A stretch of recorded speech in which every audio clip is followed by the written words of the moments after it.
C'est bon, c'est parti.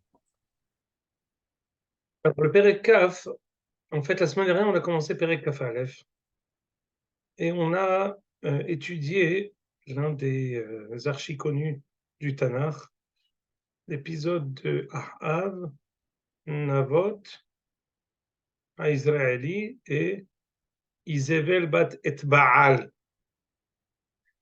De manière délibérée, je mentionne Isével bat et Baal, le nom de sa maman, de son papa d'ailleurs, parce qu'on va voir qu'elle a un rôle ici qui est prépondérant. Au-delà du fait que c'est la femme de Ahav, elle a sans arrêt, en hébreu c'est Hesita et Ahav. Pas seulement elle l'a séduit, elle l'a poussé, elle l'envoûtait à faire des avérotes sans arrêt. C'est que Ahav, il était revêt de la Hagalim de Yerovam, c'est que Ahav, il était revêt de la Hachéra, c'est des arbres conservés, mais la avoda du Baal, qui consistait à sacrifier les enfants, c'est Isével bat et Baal qui a introduit cette abomination. Et on la voit tout le temps sans arrêt que c'est elle qui pousse Ahav à poursuivre les Nevi'im, poursuivre Eliyahu. C'est elle qui va le pousser dans l'épisode de Navot.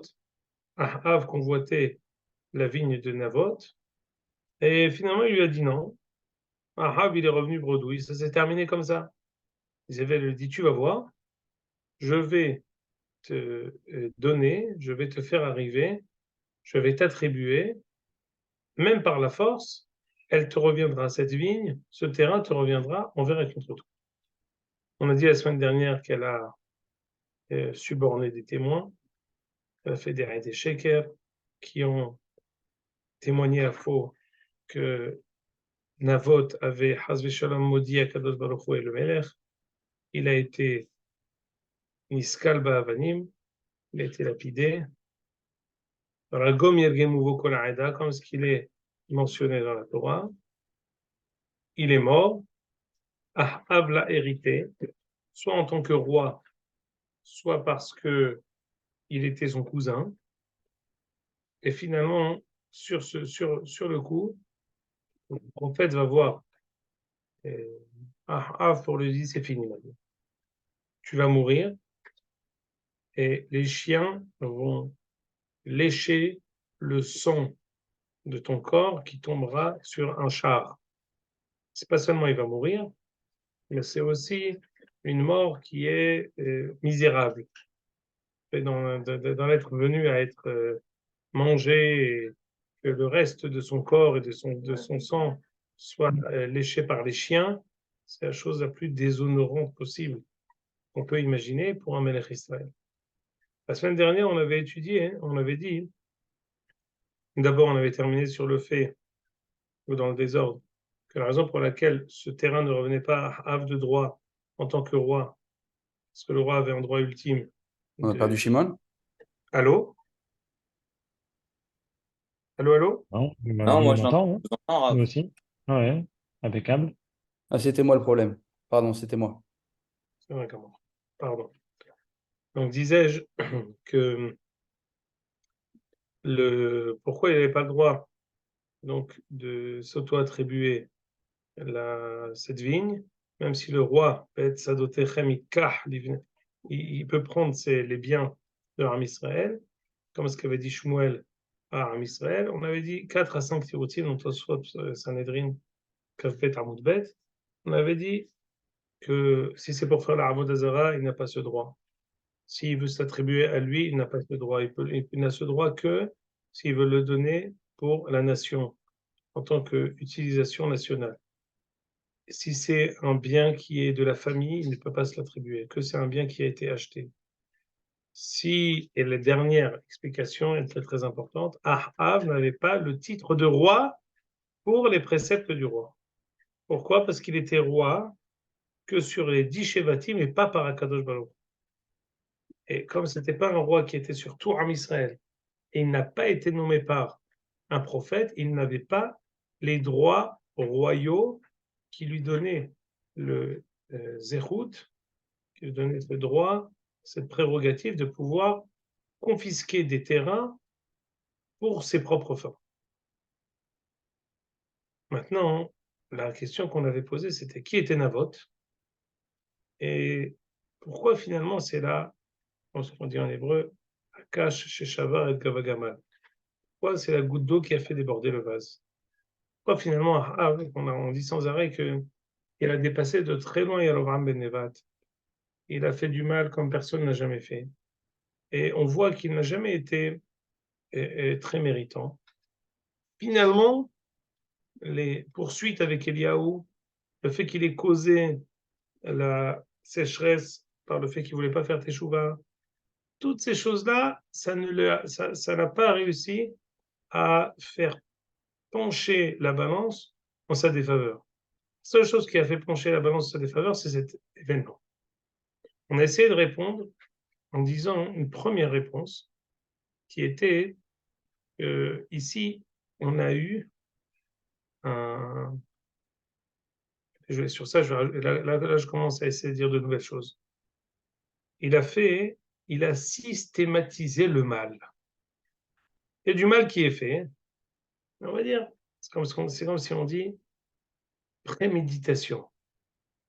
Il y a un meurtre par inadvertance, lo alechem, et un meurtre prémédité. Prémédité, c'est pas la même peine. Pire encore, c'est une sorte de Colombo. C'est quelque chose qui est organisé, shlav achare shlav, pas à pas, et c'est utiliser la justice, c'est mentir aux institutions, c'est utiliser les forces publiques pour pouvoir s'attaquer à un kidam qui n'a rien fait. C'est prendre les lois aux dépens du particulier. Et en fait, ça nous rappelle lointainement comme Sodom V'Amora. Sodom V'Amora, ce qu'on leur a reproché, c'est qu'ils faisaient des hukim contre le Hesed. Ils faisaient des lois, ils légiféraient contre. Il y a ce qu'on appelle faire du mal, ne pas faire du Hesed, et il y a créer des normes anti-Hesed. Ce qu'on avait dit une fois au nom du Sefer HaAkeda, Hatta Takahalu. Ici, ce n'est pas Hatta Takahal parce que ça n'a pas été fait systématiquement. Elle fait que le roi fasse une chose pareille. On ne va pas dire qu'il est parti au Macolette et il a pris un Twix dans la poche. C'est pas ça ce qu'il a fait. Il l'a utilisé en tant que roi. Il avait sa casquette de roi quand il a fait ça. Il n'avait pas sa casquette de particulier. Avec sa casquette de roi et de reine, ils ont fomenté un complot, ils lui ont confisqué et ils se le sont attribués de la manière la plus basse possible. On avait dit que la Gemara dans Gittin, tu l'as trouvé, Jérémie, Gittin Nunhet?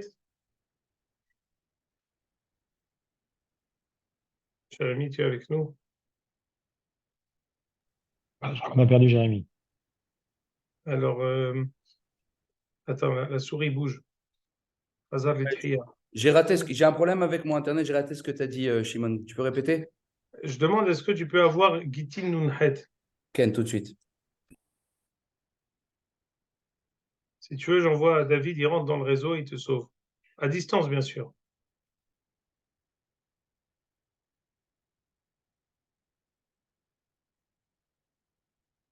Alors, descends, Mehila, descends en bas de la page. Écoutez bien. Comptez avec moi.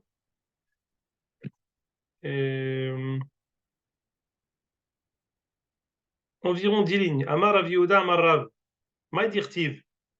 Au milieu de la ligne, là où il y a un 8. Ve'ashku gever ou veto. Ve'ish ve'nahalato. Ils ont spolié un homme sa maison. Ils ont spolié un homme son héritage. Un homme sa terre. Écoutez bien. Ma'asebe Adam Echad. C'est l'histoire d'un homme. Qui avait trouvé la femme de son professeur très jolie. C'était un apprenti cordonnier. Une fois, Rabbo Lilvot. Donc ici, Rabbo Rachid nous dit, c'est pas Rabbo son rave avec une barbe, c'est son chef de projet. Il savait que son chef, son Adon, il avait besoin de, donc son boss, son patron, il avait besoin d'emprunter de l'argent. Il n'y a pas de problème, j'ai un peu d'argent, moi. Envoie ta femme et je lui donnerai l'argent pour ce prêt. Il a envoyé sa femme. Il n'est pas revenu. Il l'a gardée avec lui pendant 3 jours. Au bout de 3 jours, elle ne revient pas. Kadam va etzlo. Amarlo ishti shishigarti lecha. Echani, ma femme que je t'ai envoyée pour le prêt, où est-elle? Amarlo ani petarti ale altar. Moi, je l'ai renvoyée à la maison immédiatement, je lui ai donné l'argent. Elle est partie. Mais, V, si en V, dans le sens de par contre, Shamat shatinokot nitalleluba baderech. Elle a eu une délicatesse avec Inche de l'Omarale, des gens de mauvaise fréquentation quand elle essayait de revenir. Amarlo, Maïa essaie. Qu'est-ce que tu me conseilles? Dit le mari qui est désabusé que sa femme aurait pu avoir des mauvaises fréquentations.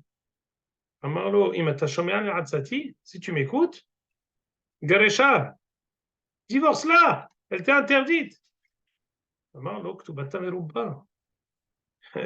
Paye la Ktuba. Quand j'étais sous la roupa, je dis 520 000 shekels. Je pensais à l'Amérique. Et maintenant, je crois que la situation est très compliquée. Comment je vais payer? Je te prête, divorce-la, et je te prête les 520 000 shekels, juste divorce-la. Ahmad Zev et Gersha, il l'a divorcé. Alahou, donc cet apprenti cordonnier, Nessa, une fois qu'il a divorcé, il s'est marié avec elle. Ganshi Gyarzmano, et là, il les faut rentrer. Il dit maintenant, paye. Au bout d'un an, il dit paye-moi la dette, paye-moi le prêt. Amarlo, j'ai pas. Non, c'est pas grave.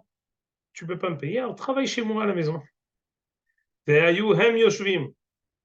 C'est-à-dire que l'apprenti avec l'ancienne femme de celui-là, donc sa nouvelle femme, il mangeait, il faisait un dîner aux chandelles. Donc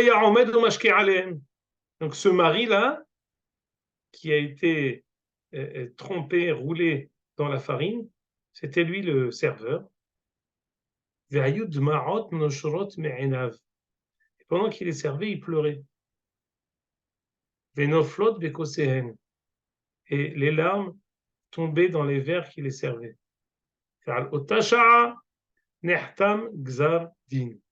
C'est sur ça que le Beth Amikdash a été détruit. Dit le Yarbetz, il n'y a aucune avéra qui a été faite ici. Il a prêté de l'argent, il a empêché la femme de revenir, il lui a rien fait avant qu'elle divorce. Il lui a raconté juste que elle a eu des mauvaises fréquentations, il y a des tinocotes qui ont commencé avec elle. Il n'a pas dit qu'elle l'aurait trompé, qu'elle aurait été interdite à lui. Je lui ai demandé son conseil, il dit divorce-la, mais c'était un mauvais conseil, c'était un conseil pour pouvoir se remarier avec elle. Il lui a dit alors quoi faire? Il dit je te prête. Il lui a fait ensuite venir pour travailler chez lui. La cruauté à l'état pur. Mais c'était propre. C'était une arnaque d'une cruauté monstre qui a été faite dans les règles de l'art, sans à aucun moment déroger à aucune règle. Dit le Yarbetz, on voit ici que parfois il y a des choses qui sont faites. On va dire, même si elles sont faites dans les règles de l'art, mais si c'est anti la morale la plus élémentaire, c'est les choses qui sont parfois même plus graves que toutes les mitzvot et toutes les averot de la Torah. J'avais ramené la semaine dernière ce marassé pour expliquer que le Ratzachta Vegamirashta, quand il l'a tué pour ensuite l'hériter, pour ensuite s'attribuer son bien. Alors, ici, mis à part ça, Madame Isével, elle a suborné des témoins. Imaginons même si c'était des vrais témoins. Ça aurait été terrible. Parce que c'est utiliser le droit, utiliser la loi pour faire les choses les plus immorales. Ça, c'était la première explication qu'on avait donnée à toute cette paracha. Maintenant, j'aimerais vous proposer une deuxième lecture. La lecture est la suivante. Et là, j'aimerais, s'il vous plaît, qu'on revienne à Perek Kaf. Voilà. Alors, c'est un Perek avant là où on était. Et en fait, je vais vous poser une question. Tom Rouli, dites-moi, pourquoi finalement sa malchoute, elle a perduré? Quel était son mérite? On sait, et toute chose qui existe, c'est qu'il a un droit d'existence. Qu'est-ce qui donnait encore à Ahav ce droit d'existence? Qu'est-ce que finalement? La hardoute, non? On avait dit. Pardon? On n'avait pas dit la hardoute? Alors, on avait dit dans un des shiurim qu'il n'y avait pas parmi eux de délateurs. Ici, on va voir autre chose. C'est un épisode qu'en même temps on va pouvoir étudier qui va nous permettre de compléter les prakim qu'on avait sautés. Je vous lis très brièvement. Uven Hadad, Melech Aram, Kavatz et Kohelo, Shloshim Shnai Melech Ito, Vesus Varachev, Veyal Veatzara Shamonon, Veilachem Ba. Ben Hadad a rassemblé toute son armée pour s'attaquer à Shomron. Il a voulu passer à l'attaque, il a envoyé des émissaires pour s'adresser à Ahav. Je te demande de me donner ton argent et ton or, tes enfants et tes femmes. Pas de problème. Ahav lui a répondu, ce que tu me demandes de faire, je le fais. Alors,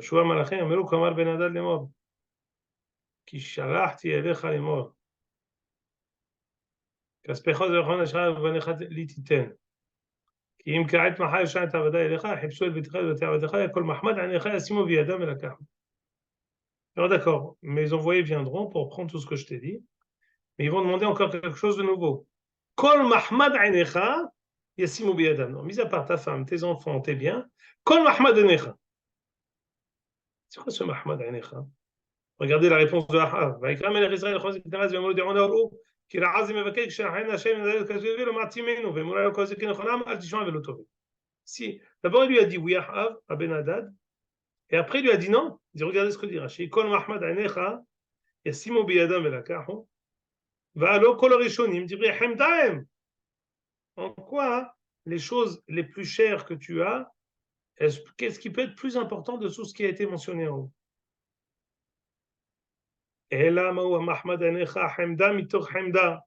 C'est quoi la chose la plus convoitée? C'est Sefer Torah. Divrei Torah sont plus chers que l'argent et l'or en barre. Amar Ahav belibo, davar gadol ze mevakesh, en ze sheli levadi, shel ziknei Israël hi. Là, jusqu'à présent, il m'a demandé des choses qui sont à moi. Là, il me demande le Sefer Torah il n'est pas à moi. Sefer Torah, c'est quelque chose qui appartient à toute la Oumma. Il faut que je m'adresse aux Ekenim pour savoir qu'est-ce qu'ils en pensent. Écoutez maintenant la phrase. Non, c'était dans la page d'en face. Af'alpi shehayu ovdim avoda zara hayu mechabedim et Torah. C'est capital. C'est quelque chose de tellement contradictoire, mais qu'on peut tellement comprendre. On voit beaucoup de gens qui sont parfois non pratiquants. Même parfois des gens qui font des averot. Même parfois des chitas de averot. Ils sont respectueux. C'est-à-dire, devant le rabbin, ils vont mettre leur calotte. Devant le rabbin, ils vont aller à côté, à droite, à gauche de la route pour cacher la avera qu'ils font pendant Shabbat. Ils ont un train de vie qui est contre, qui va pas dans le sens de la Torah. Mais ils ont un respect. Mechabdim et Torah. Ils ont des valeurs. Contre toute attente, Ahav, qui a, là je commence à dire quelque chose aussi, qui a été énormément poussé par sa femme, mais c'est trop facile. Il avait des valeurs. Il a, avec cette immoralité de dire tes enfants, femmes, bien, je suis prêt à rendre. C'est faire Torah, non. Il y a parfois Je pense que dans beaucoup de manhigim d'Israël, ça a été vu. Par exemple, le Rav Laou, le père, qui soit en vie encore longtemps, qui n'est plus si jeune, a raconté que du temps de Ravine, il était question de donner Bethléem aux Arabes. Et dans Bethléem, il y a une mouvla'at qui est Kever Rachel. Tous les sarim sont partis le voir. Il y avait toute une histoire avec Porouche qui était parti voir Ravine pour lui dire mais Mamé Rachel, Mamé Rachel, Mamé. Qu'est-ce qui finalement s'est passé? Il s'est tourné vers le Rav Bakshi Doron, le Rav Israël Meir Laou, qui était le grand rabbin d'Israël de l'époque. Ils lui ont dit Cher Yitzhak Ravine, Kever Rachel, c'est pas à toi, c'est pas à moi, c'est pas non plus au Rav Laou, c'est à Am Israël. De manière générale, c'est vrai pour tout Eretz Israël, disait le Rav Tzouda. Personne ne peut s'octroyer le droit de donner une parcelle de terre d'Israël, parce que c'est ni à toi ni à moi, c'est à la collectivité. C'est même pas à cette collectivité, c'est à la collectivité d'Israël de toutes les générations qui nous précèdent et qui nous suivent. On n'a pas ce, ils n'ont pas ce droit. Mais en tout cas, sur Hi Matsevet Kevurat Rachel Adayom, ce Kever Rachel, c'est un pasouk dans la Torah, c'est pas seulement un patrimoine, c'est un pasouk dans la Torah. Et c'est ça ce qui lui a parlé. Ravine, il a dit d'accord, vous avez gagné. Ani Mashir. Jusqu'à aujourd'hui, à côté de Arhama, il y a une mouvla'at. Et c'est comme un bunker.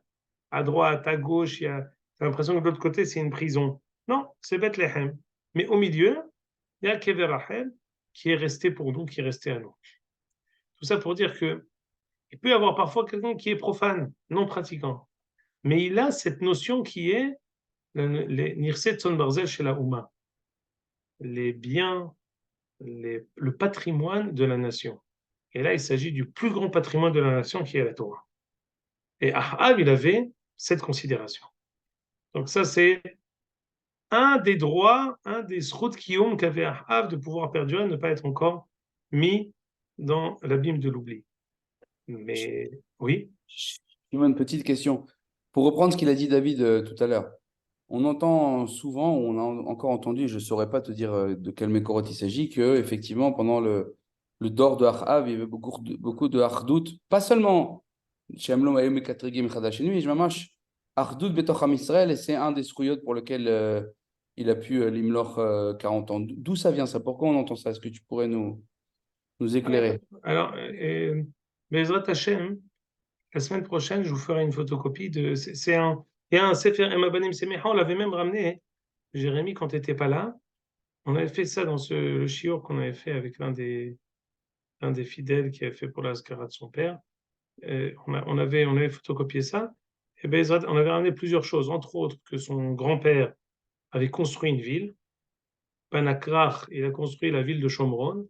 C'est ça ce qui avait donné l'hérédité à la Malchut de Ahav, 3 générations. On avait ramené aussi ce moussak de l'Om Niptza Bahem de la Torah. Bezrat Hashem, la semaine prochaine, on va pouvoir lire ce midrash et on va essayer de se pencher dessus. Et Tsuyan. Maintenant, on a dit la semaine dernière que Navot HaEzraëli, il avait 3 particularités. La première, c'était le cousin de Ahav. Quand il était question d'hériter, on a dit c'est quoi hériter? Sur ça, à Rashi, c'était son cousin. Deuxièmement, Navot HaEzraëli était un Shaliach Tzibour hors pair qui montait tous les ans pour les Shalosh Regalim au Beth Amikdash et faisait profiter tout Am Israël de sa voix extraordinaire. Et troisièmement, il était mitoyen de Ahav. Sa maison était mitoyenne du palais de Ahav. Qu'est-ce que je fais avec ces 3 données? C'est qu'en fait, tant que Ahav, qui avait pour volonté d'essayer de séparer Am Israël de Yerushalayim, le début de l'avènement de Ahav, c'est Be'amav bana Hiel beta'ali et Yericho, qu'il avait voulu construire une réplique de Jérusalem. Yericho, on avait dit qu'elle avait plusieurs vertus de Yerushalayim. C'est pour ça que c'était la première ville qui a été conquise, elle était Kadosh Lachem, etc. Mais en fait, tant que la Malchut de Ahav engendrer, générer, inclure dans son sein des personnes qui continuaient à monter à Jérusalem, qui plus est des personnes qui font partie de la famille de Ahav. Ça veut dire quoi? Ça veut dire que malgré l'opposition, la volonté permanente de Ahav de s'opposer à ça, hein, il y avait comme une sorte ou une tolérance, ou une possibilité que Ahav voyait sous son nez son cousin qui allait à Yerushalayim, qui était chez la Tzibour, qui était connu, et se passait tous les ans le Yahmodi Shetar Tzecha.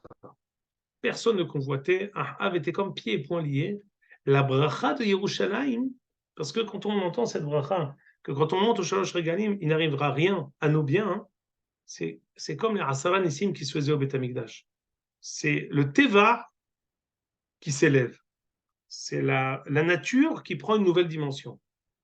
Comme les dix miracles qu'il y avait à Yerushalayim, ce pas des miracles non, c'est des miracles qui sont naturels. La fumée ne bougeait pas, jamais personne n'a mordu personne, il y avait la place. C'est pas qu'il y avait Kriat Yamsouf, non, c'est des choses, c'est le Teva qui s'élève. Le fait de ne pas convoiter le bien de mon ami quand il quitte sa maison, c'est une bracha c'est Yerushalayim qui s'étend et qui donne sa bénédiction sur tout Israël. Tant que Ahav, je ne sais pas comment vous dire, c'est comme, j'essaie de vous donner un exemple, c'est comme tant qu'une yeshiva, elle engendre des bons talmidim, alors elle a un droit de vivre. Tant qu'un Mossad, il engendre et il génère des bons citoyens, il a un droit d'existence. Et c'est ça son droit d'existence. C'est ça sa raison de son existence. Mais à partir du moment où tout ce qui sort de là-bas, c'est des catastrophes. C'est des gens qui sont mouradim les pour alors on comprend aisément qu'il faut fermer. Tant que Malchut Israël, elle engendrait quelqu'un comme Navot à Israéli, alors il y avait encore une tikva pour toute Malchut Israël. Parce que le kavod à la Torah qu'avait Ahav, qui est propre au Melech, parce que le Melech devait avoir un Sefer Torah. Alors est-ce que Ahav avait ce Sefer Torah, oui ou non, c'est une chose. Mais en tout cas, la Hiba au Sefer Torah, il l'avait. La Malchut d'Ahav pouvait générer une personne comme Navot à Israéli, le supporter et l'avoir sous son nez et continuer à vivre. Et finalement, même Navot, cette même année, il n'est pas monté. Pourquoi? Une sorte de, ce qu'on dit en hébreu, Betsav et Tarnegolet. C'était les deux en même temps qui se sont passés. Lui a commencé à douter de la Vadaout qu'il avait dans cet acte de pèlerinage à Yerushalayim. La Hashpa'a de Isével, qui était sans arrêt avec sa Avodazara, avec sa volonté de pouvoir prendre ce bien. Parce qu'on voit que quand ça s'est passé qu'avec Ahav, ça s'est terminé en bon terme d'une certaine manière.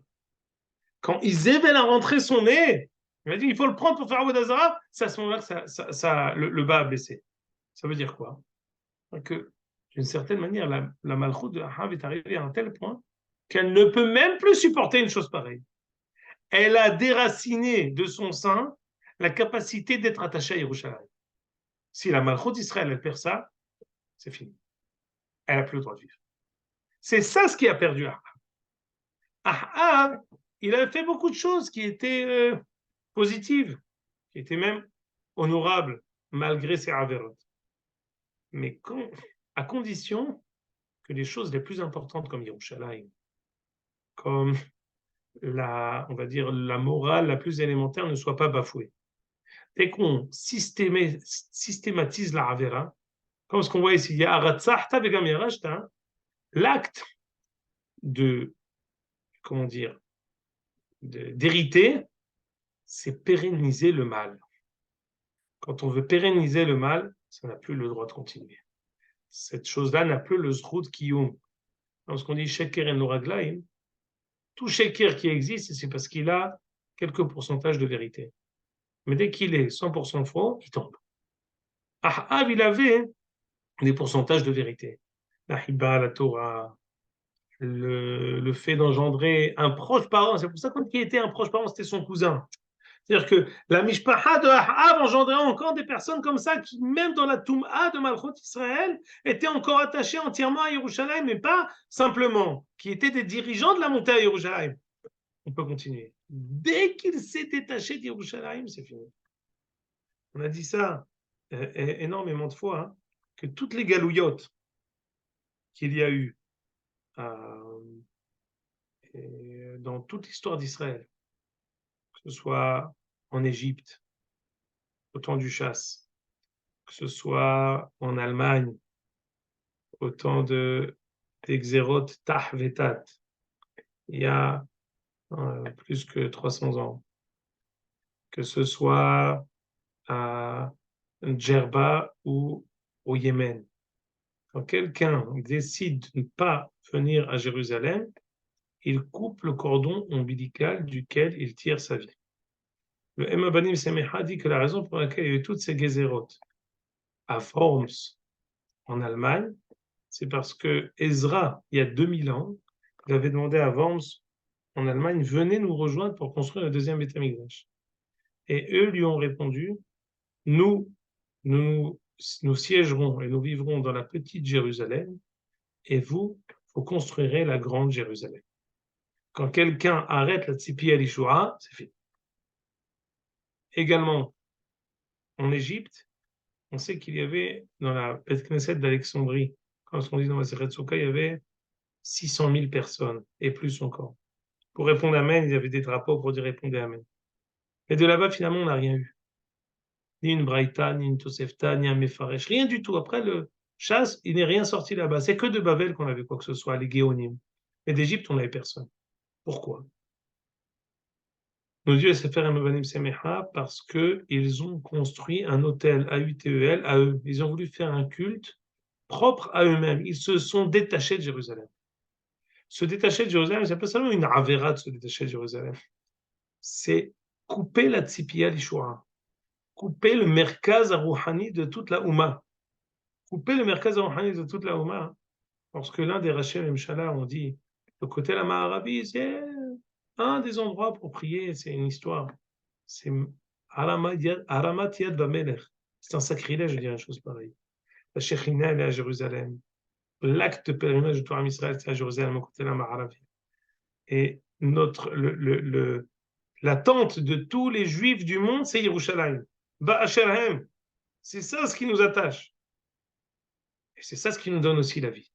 À partir du moment où on coupe, c'est ça encore deux mécorotes, le Melech et Shlomo dit que la raison pour laquelle les juifs du Yémen étaient en tout temps misérables et pauvres, parce que Ezra leur avait demandé de venir les rejoindre. Il les a maudits que comme ils ne veulent pas venir à Jérusalem, ils seront toujours Dvouim, Shoufim, Veranim. Il les a appelés la galoute du Yémen, elle est depuis 2000 ans, ils ont dit on ne veut pas venir.